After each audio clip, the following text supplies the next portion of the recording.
All right, guys, welcome back. Today we're going to do "The Moon is Following Us," #1 by Image Comics from Image Comics. Daniel Warren Johnson, Riley Rossmo, and Mike Spicer are the artists. This is second printing. I don't care about that.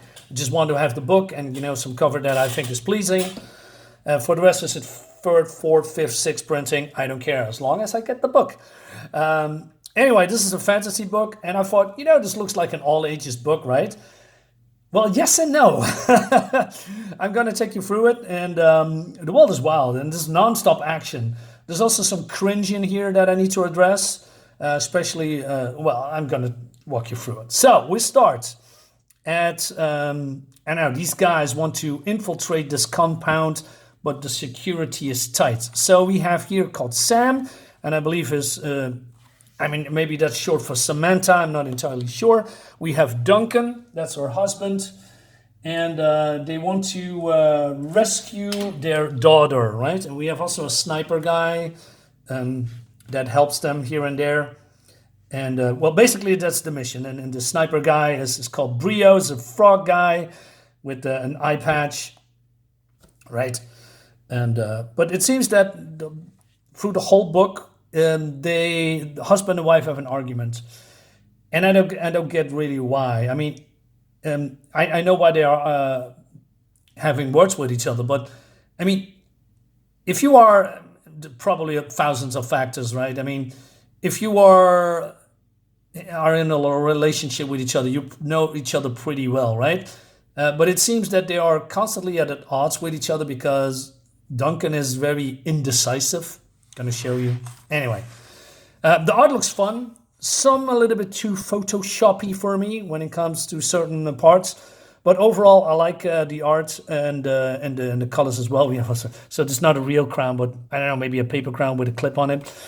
So this is the artist from Gay Robin, which nobody likes. This book was getting trashed, rightfully so, because Robin is not gay, but they made him gay. So that's what I wanted to say, and that rhymes, and that's now out of the way. I just made that up immediately. Anyway,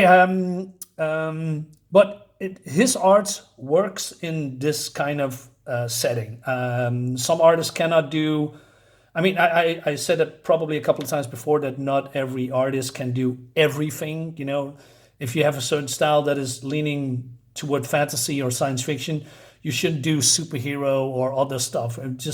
It can work unless you have some kind of a overall universal kind of art that is, blending in multiple genres. But this one is not.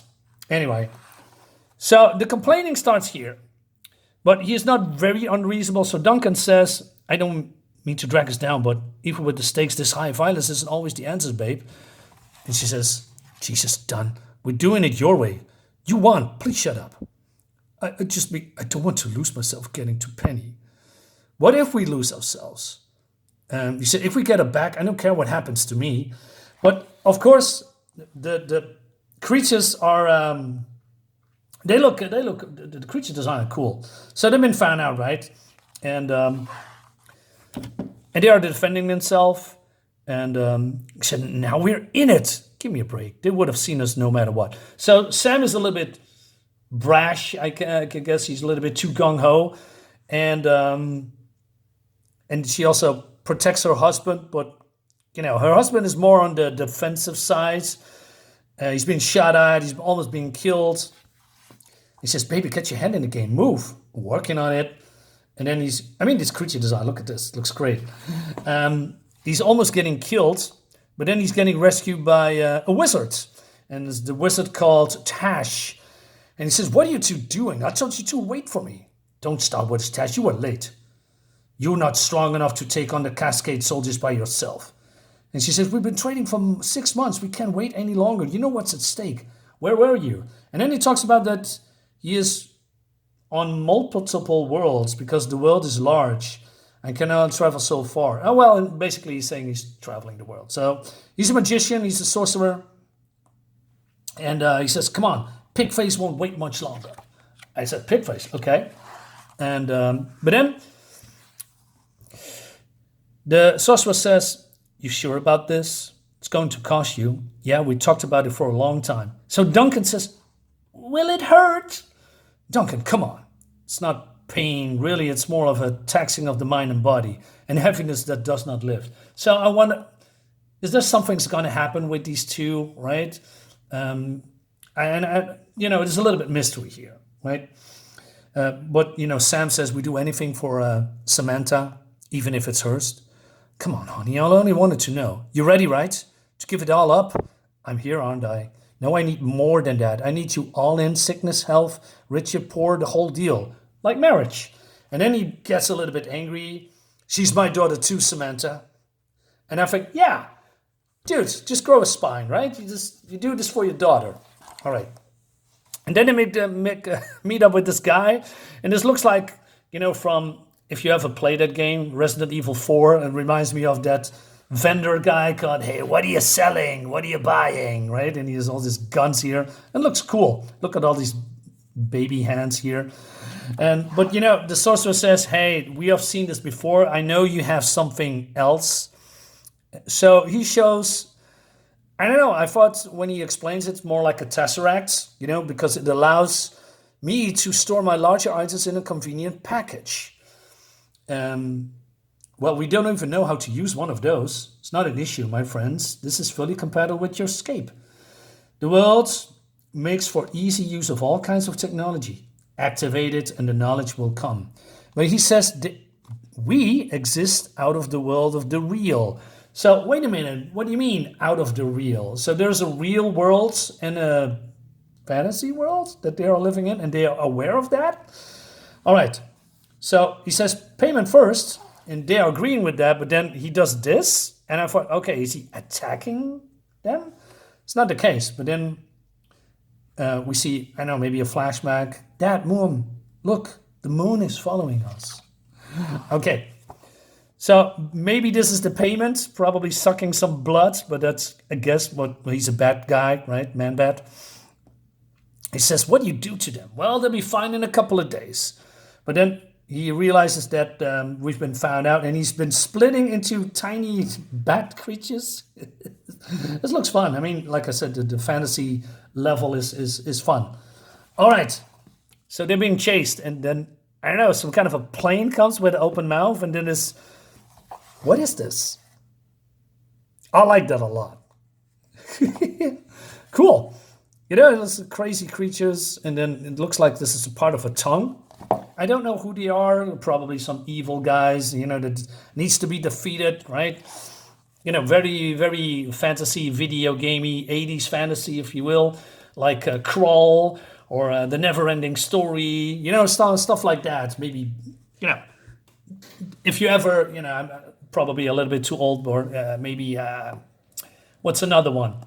Labyrinth, with the Muppet Puppets, fantastic with David Bowie and that actress that Jennifer Connelly. Yes, I'm sidetracking. Anyway, but they are feeling weak, so the sorcerer is using a spell to hide them, and I think, oh, that is cool. Some camouflage. What do we do? Let this group pass. Then we make a break for the gates. But then one of them is sniffing around and they've been found out.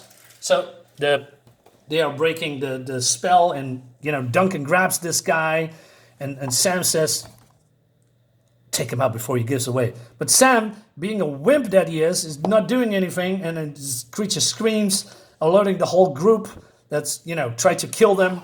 And then, Sam says, damn it, Duncan. And this guy, I agree with him. I'm sick of wimpy guys. I cannot stand them. Right? Nice booty, by the way. And maybe he's just scared, right? But I don't get it when they are basically polar opposites of each other. He's just all whiny and crying, and she is just tough and maybe a little bit too aggressive sometimes, maybe too, not looking out, not being careful, I mean. Polar opposites, and still they are married. I don't get that. Maybe opposites attracts. I mean, I heard it before.